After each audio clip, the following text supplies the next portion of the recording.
I'm Naomi Bennett for Learn Astrology Now, and we're doing a weekly update since there are so many critical events that are happening this month that we decided it was necessary to do an addendum. So this week, in fact, they announced yesterday that there was a major earthquake in New Zealand, but the events in Egypt has now created general uprising in the Arab world. And we noted before that in the first quarter of 2011 that the last solar eclipse, the shadow of that eclipse went across the entire face of North Africa and most of Saudi Arabia and the Arab states. So since Egypt has done the uprising with Mubarak because of what happened earlier in Tanzania, we now see that Yemen, Jordan, Syria, Morocco, and Iran are all having massive protests. And right now Libya is in crisis, and Gaddafi may very likely fall. I did get his chart today, and it looks like this week, particularly toward the end of the week, will be critical for his chart. But these events are so intense, and there's so much deception and hidden diplomatic information that's going on that we're not quite sure what will unfold. But I will say that we will go through the chart that I'm about to post up, and we'll go through the major aspects.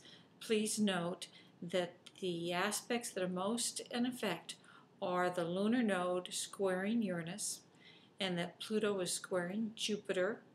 The lunar node squaring Uranus basically means that you will have upset and revolution and turning over of the established order.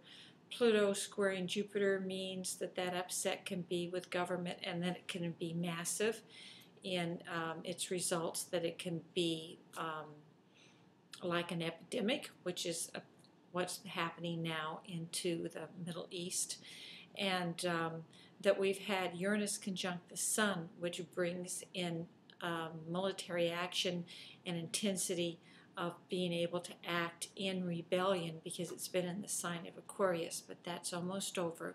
So we will stop here and go on to the chart with audio underneath it to explain the dynamics for the next week. This is the chart for February the 22nd, 2011, and we want to analyze it relating to the events that's happening in the Arab countries. One, we want to note that the January 4th solar eclipse was a repeat of the same eclipse pattern that happened in 1956 with the Suez Canal, and that it went over the northern Arab countries. And so we're having more unrest. We saw the overthrow of Mubarak in Egypt, and now in particular that Syria is being threatened, but also Yemen, Jordan, Syria, Morocco, and Iran are all engaged. And this is repeating the solar eclipse that happened in 1956, which is an analysis that was recently done by Charles Jane and also talked about by Bill Meridian in Horoscope magazine. So the critical elements is revolutionary change, and abruptly with the Uranus square the lunar nodes, which we'll see identified at the top of the chart, and then Pluto square Jupiter, which will create unrest with governments in abundance, in magnification, with the change in the rule of law. But then we look for this week, and we see that this is the very last day, Tuesday, that the Mars is going to be in Aquarius, and it's going to move in with the Sun into Pisces. That tells me that there will be many things that are done behind the scenes, undercover, and under diplomatic wraps.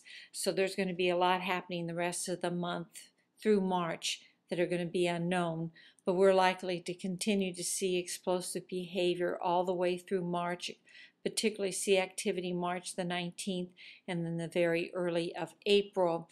But for this week, we want to particularly look at Wednesday that the Mars goes into Pisces, so we're going to see deception.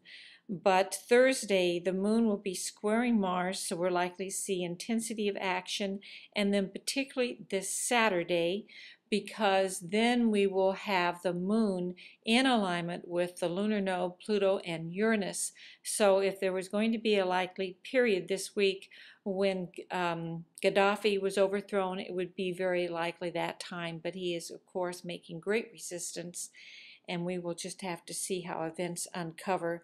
They also noted in NASA that we had a major solar flare on Tuesday, but it bypassed our magnetic field, so we didn't have a disruption of our satellites. I don't know if that had any relationship at all to the fact that the same day on Tuesday that New Zealand had a major earthquake, because no one's done an analysis of solar flares with earthquakes. So with this, I will sign off for the week and update you as I see needed and necessary for these events.